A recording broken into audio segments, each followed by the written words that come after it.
Nah, hari ini saya akan berbicara atau berbincang soal bagaimana sih menjaga kewarasan di tengah pandemi. Nah, bersama saya sudah ada psikolog dari Universitas Erlangga, yaitu Ibu Ike Herdiana, MPSI Psikolog. Nah, langsung saja kita sapa ya. Halo Ibu. Halo Mbak, Apa selamat kabar? pagi. Pagi. Ya, baik, Alhamdulillah. Gimana sih kegiatan sehari-hari bagaimana nih Bu? Lancar ya Bu ya? Kegiatan ya di rumah aja ya, yang pasti semua pekerjaan dilakukan dari rumah gitu, sampai saat ini. Berarti Ibu ini masih mengajar ya Bu ya? Masih ngajar ya, tapi udah semester ini kan semester yang kemarin ini kita mengerjakannya semua dari rumah ya, jadi pembelajaran daring ya, jarak jauh gitu. Tapi perkuliahan tetap ya, pertemuan-pertemuan tetap sesuai dengan yang sudah di awal, hanya cara bertemunya yang dirubah ya, menyesuaikan dengan kondisi ini. Jadi agak lebih susah gitu ya Bu ya untuk kuliah online seperti saat ini ya Bu ya? Sebenarnya apa ya, sama aja sih ya dengan kuliah tatap muka ya, cuman bedanya kita tidak langsung bertatap muka gitu ya, dan menggunakan media kan gitu kan. Jadi ya, prosesnya sendiri saya kira mahasiswa udah menyesuaikan aja sih, kayaknya udah asik aja gitu dengan proses pembelajaran daring ini gitu. Mungkin awal-awalnya ini ya, penyesuaian terhadap penggunaan uh, teknologinya gitu ya, jadi teknisnya gitu ya, tapi lama-lama kayaknya udah oke kok. Nah ini ngomong-ngomong soal dampak dari pandemi corona, seperti tadi gara-gara pandemi semua aktivitas pembelajaran yang mengakibatkan adanya kerumunan jadi dibuat menjadi yang daring atau online. Nah selain itu pandemi corona itu kan juga membuat tatanan kehidupan di masyarakat itu berubah ya Bu ya. Iya. Seperti adanya pembatasan jumlah karyawan pada sebuah perusahaan, terus efisiensi di mana-mana. Nah, hal itu kan juga mengakibatkan tingkat kejahatan itu meningkat. Seperti yang kita tahu kan, waktu awal-awal pandemi corona masuk ke Indonesia, angka kriminalitas tuh mulai meningkat gitu loh, Bu. Nah, bagaimana sih dari sisi psikologi dalam melihat hal tersebut? Oke. Ya, meskipun kita tidak bisa memukul rata ya bahwa kondisi seperti ini akan mengarahkan seseorang kepada tindakan kriminal begitu ya. Nah, biasanya orang-orang yang kemudian memilih tindakan-tindakan yang tidak konstruktif ya, itu disebabkan karena ketidakmampuan dia menyelesaikan persoalan gitu ya. Nah, ketidakmampuan dia menyelesaikan persoalan tersebut ya, itu didorong oleh adanya tekanan-tekanan yang dia alami gitu ya, dan di dalam konteks pandemik ini tekanan-tekanan yang dialami itu bisa saja berupa tekanan finansial ya, biasanya tekanan finansial yang sangat berat begitu ya, yang disebabkan karena apa? Disebabkan karena dia misalnya ada pemberhentian pekerjaan ya, kemudian atau PHK ya, kemudian yang kedua juga terkait dengan yang bersangkutan tidak bisa ya mencari pengganti ya, pekerjaan pengganti ya, untuk mengganti pekerjaan yang seharusnya dia lakukan di luar. Ada teman-teman kita ya yang memang pekerjaannya itu mengharuskan dia mobile ya di luar begitu ya. Tapi dengan adanya himbauan pemerintah untuk bekerja dari rumah ya, kemudian juga adanya pembatasan berskala besar ya, yang membuat mobilitas dia kemudian menjadi sangat terbatas begitu ya, sehingga bukan tidak mungkin dia kemudian mengalami problem finansial ya. Nah, masalahnya ada orang-orang yang memang bisa menyelesaikan persoalan itu dengan baik ya. Jadi ada orang yang bisa tetap produktif, ada orang yang bisa tetap kreatif ya, kemudian mendapatkan atau menciptakan lapangan pekerjaan sendiri yang bisa dia lakukan dari rumah ya. Nah, itu adalah penyelesaian masalah yang konstruktif ya. Kemudian orang tersebut tidak akan atau misalnya tidak terlalu terpengaruh gitu ya kehidupan finansialnya, karena dia kemudian bisa bangkit gitu ya.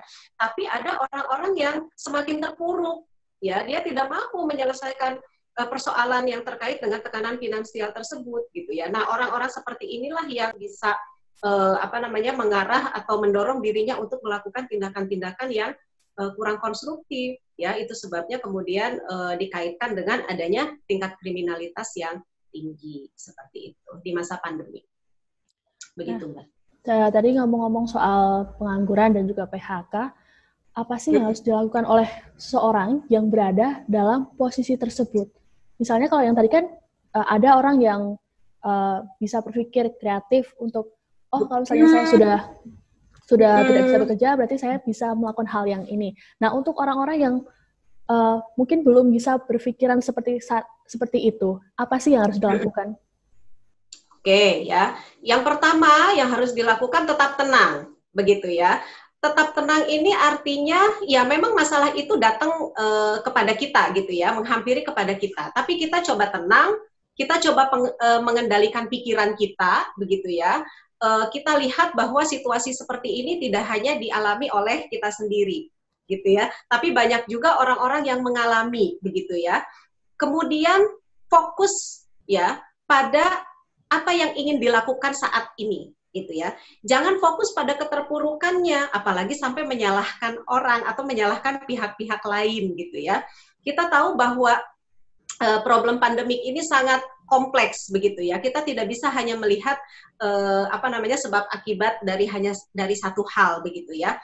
Jadi fokus ya pada diri sendiri, fokus kepada apa yang ingin kita lakukan, jangan fokus terhadap keterpurukan, ya.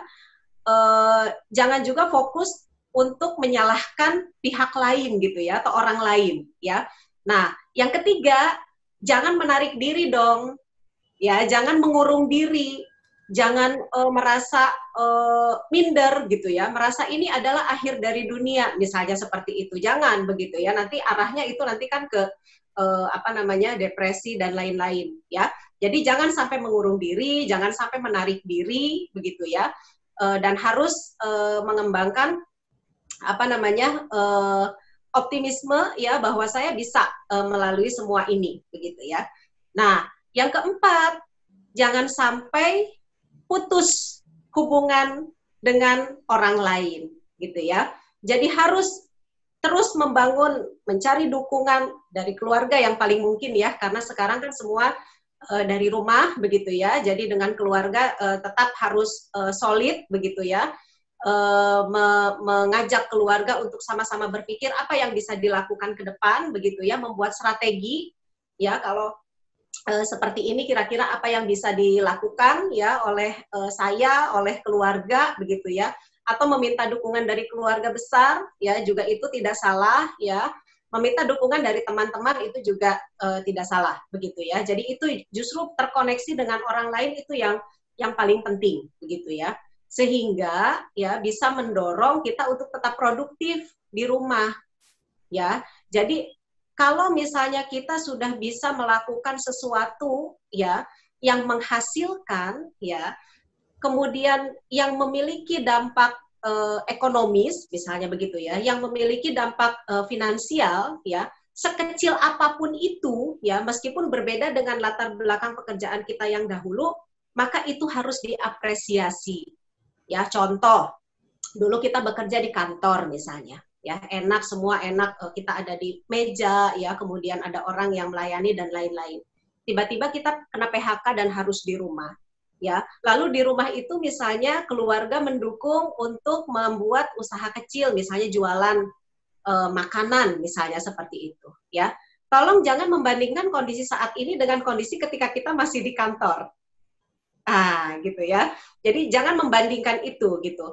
Hargai apa usaha kita saat ini sekecil apapun, ya, tapi kita produktif, kita bisa mandiri dan syukur-syukur bisa membangun kembali kehidupan finansial keluarga begitu, meskipun kecil gitu ya, meskipun itu sederhana, itu yang harus diapresiasi supaya kita juga merasa senang ya untuk melakukan itu begitu ya.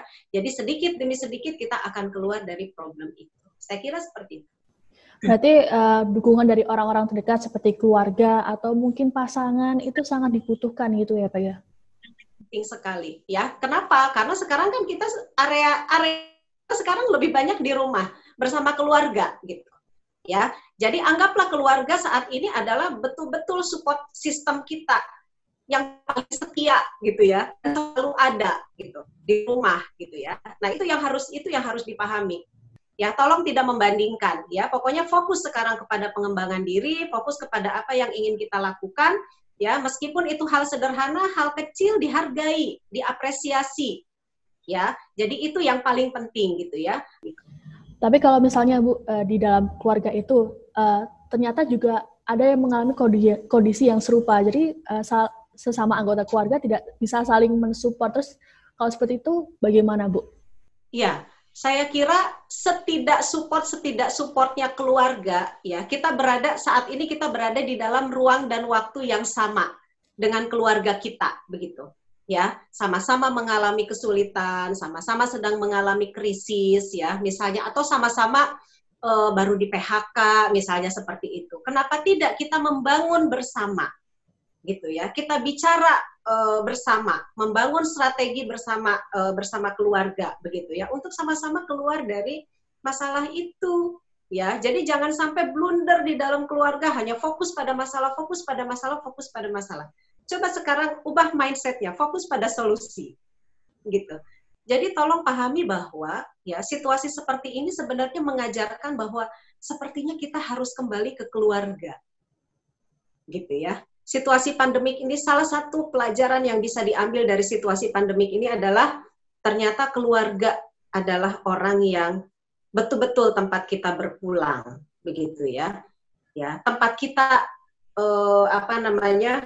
mengharapkan orang lain ada, ya keluarga itu yang paling ada saat ini, begitu ya. Jadi apapun tantangan di luar, ya, apapun kesulitan yang kita hadapi, ya, karena pandemik ini, gitu ya, keluarga sekarang memegang peranan yang sangat penting, ya, sebagai supporting system kita untuk bangkit, ya.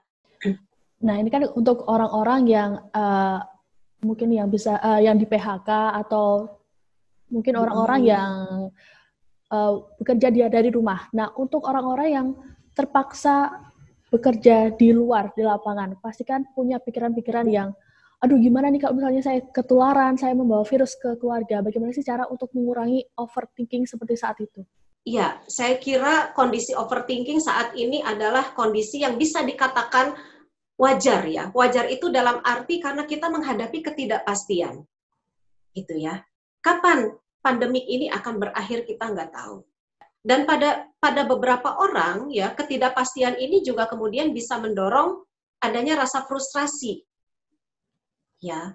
Nah, frustrasi inilah yang kemudian bisa mendorong seseorang melakukan tindakan-tindakan di luar batas, begitu ya. Jadi karena ada dorongan, ada rasa frustrasi yang amat sangat karena ketidakmampuan mengelola diri, ketidakmampuan mengelola emosi, begitu ya.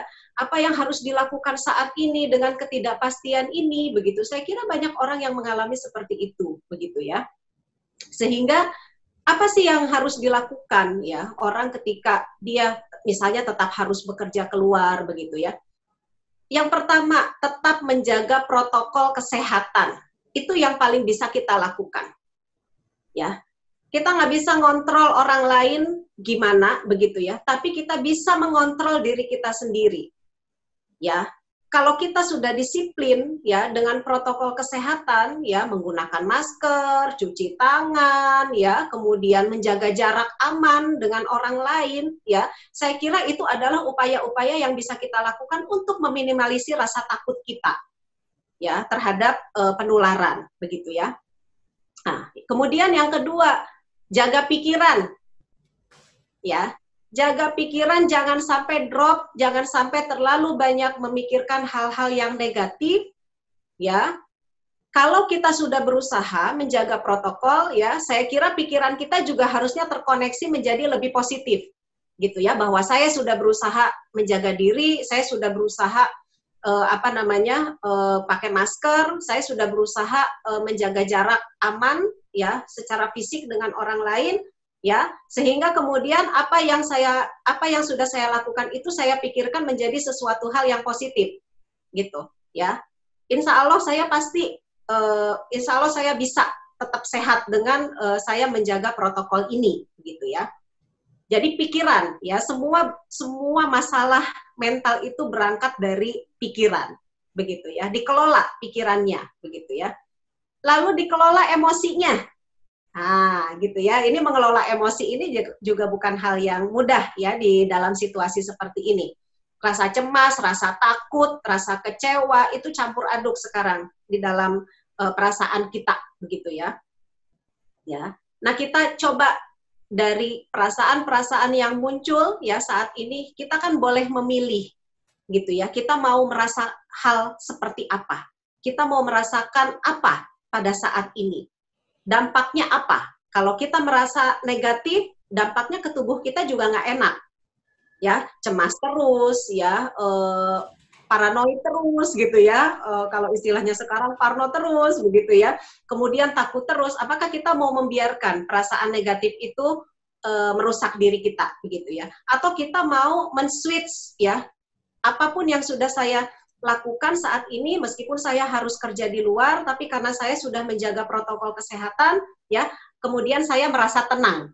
Nah, perasaan tenang yang dipilih, bukan perasaan takut. Nah, itu kan pengelolaan perasaan itu seperti itu, ya. Jadi dari perasaan-perasaan yang muncul pada diri kita saat ini, kita mau memilih yang mana, gitu ya. Kemudian yang keempat, ya, tetap produktif, ya. Untuk apa? Untuk terhindar dari permasalahan finansial yang lebih buruk, begitu ya. Jadi bersyukurlah kita masih ada pekerjaan, gitu ya. Rasa syukur ini bisa menimbulkan perasaan yang positif, ya. Plus jangan lalai, tetap harus menjaga protokol kesehatan ketika harus bekerja di luar, ya.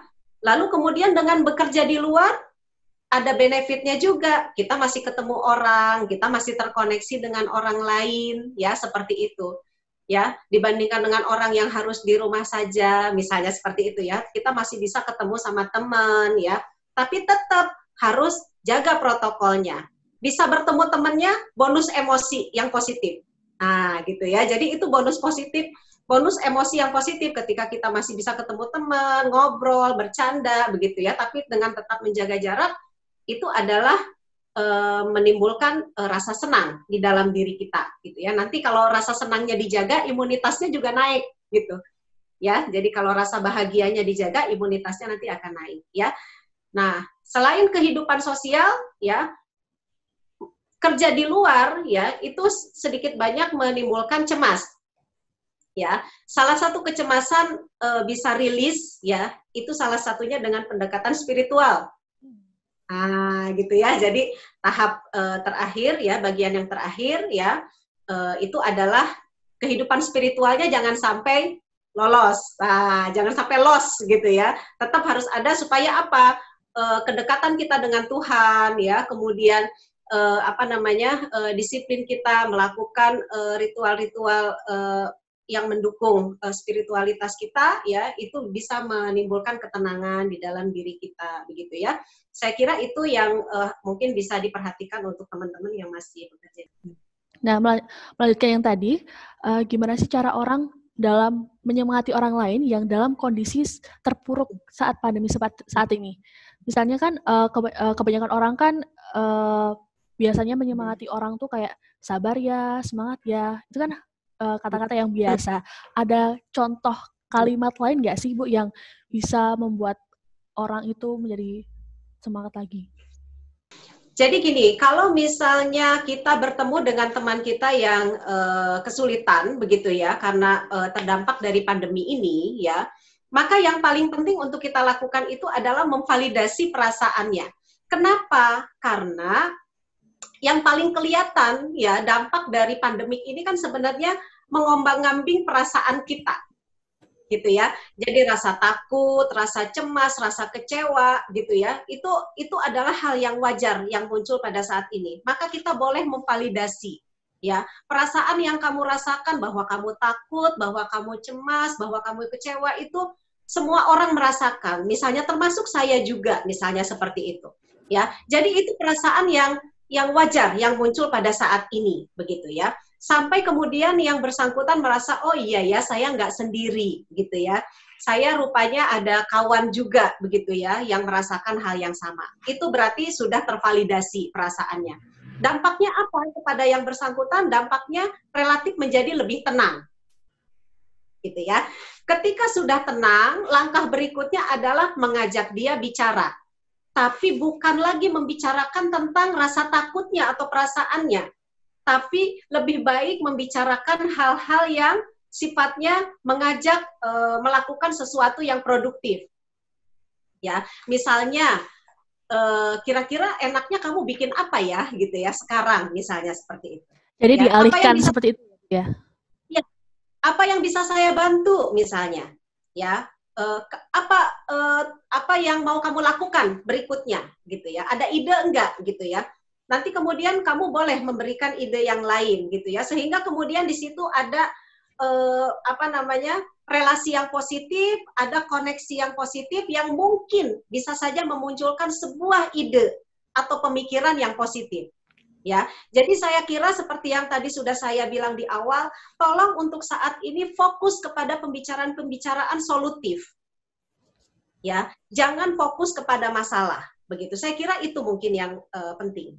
Baik, terima kasih Bu Ika atas penjelasannya. Semoga hal-hal yang tadi dibagikan tadi bisa bermanfaat untuk para Tribuners yang ada di rumah. Terima kasih Bu. Terima kasih Mbak Siska. Terima kasih sudah nonton. Jangan lupa like, subscribe, dan share ya.